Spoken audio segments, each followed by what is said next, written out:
एक बार की बात है कि एक शिष्य अपने गुरु का बहुत आदर सम्मान किया करता था। गुरु भी अपने इस शिष्य से बहुत स्नेह करते थे, लेकिन वह शिष्य अपने अध्ययन के प्रति आलसी और स्वभाव से दीर्घसूत्री था। सदा स्वाध्याय से दूर भागने की कोशिश करता तथा आज के काम को कल के लिए छोड़ दिया करता था। अब गुरुजी कुछ चिंतित रहने लगे कि कहीं उनका ये शिष्य जीवन संग्राम में पराजित न हो जाए। आलस्य में व्यक्ति को अकर्मण्य बनाने की पूरी सामर्थ्य होती है।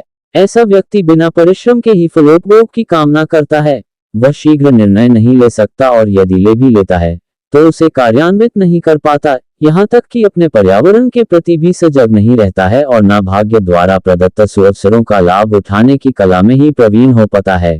उन्होंने मन ही मन अपने शिष्य के कल्याण के लिए एक योजना बना ली। एक दिन एक काले पत्थर का एक टुकड़ा उसके हाथ में देते हुए गुरुजी ने कहा, मैं तुम्हें ये जादुई पत्थर का टुकड़ा 2 दिन के लिए देकर कहीं दूसरे गांव जा रहा हूं। जिस भी लोहे की वस्तु को तुम इससे स्पर्श करोगे वह स्वर्ण में परिवर्तित हो जाएगी, पर याद रहे कि दूसरे दिन सूर्यास्त के पश्चात मैं इसे तुमसे वापस ले लूंगा। शिष्य इस सुअवसर को पाकर बड़ा प्रसन्न हुआ, लेकिन आलसी होने के कारण उसने अपना पहला दिन ये कल्पना करते करते बिता दिया कि जब उसके पास बहुत सारा स्वर्ण होगा तब वह कितना प्रसन्न, सुखी, समृद्ध और संतुष्ट रहेगा। इतने नौकर चाकर होंगे कि उसे पानी पीने के लिए भी नहीं उठाना पड़ेगा। फिर दूसरे दिन जब वह प्रातःकाल जागा, उसे अच्छी तरह से स्मरण था कि आज स्वर्ण पाने का दूसरा और अंतिम दिन है। उसने मन में पक्का विचार किया कि आज वह गुरुजी द्वारा दिए गए काले पत्थर का लाभ जरूर उठाएगा। उसने निश्चय किया कि वह बाजार से लोहे के बड़े बड़े सामान खरीद कर लाएगा और उन्हें स्वर्ण में परिवर्तित कर देगा।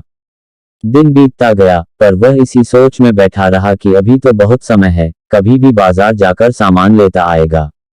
उसने सोचा कि अब तो दोपहर का भोजन करने के पश्चात ही सामान लेने निकलूंगा। पर भोजन करने के बाद उसे विश्राम करने की आदत थी और उसने बजाय उठ के मेहनत करने के थोड़ी देर आराम करना उचित समझा। पर आलस्य से परिपूर्ण उसका शरीर नींद की गहराइयों में खो गया और जब वह उठा तो सूर्यास्त होने को था। अब वह जल्दी जल्दी बाजार की तरफ भागने लगा, पर रास्ते में ही उसे गुरुजी मिल गए। उनको देखते ही वह उनके चरणों पर गिरकर उस जादुई पत्थर को एक दिन और अपने पास रखने के लिए याचना करने लगा, लेकिन गुरुजी नहीं माने और उस शिष्य का धनी होने का सपना चूर चूर हो गया। पर इस घटना की वजह से शिष्य को एक बहुत बड़ी सीख मिल गई। उसे अपने आलस्य पर पछतावा होने लगा। वो समझ गया कि आलस्य उसके जीवन के लिए एक अभिशाप है और उसने प्रण किया कि अब वो कभी भी काम से जी नहीं चुराएगा और एक कर्मठ, सजग और सक्रिय व्यक्ति बनकर दिखाएगा। मित्रों, जीवन में हर किसी को एक से बढ़कर एक अवसर मिलते हैं, पर कई लोग इन्हें बस अपने आलस्य के कारण गंवा देते हैं।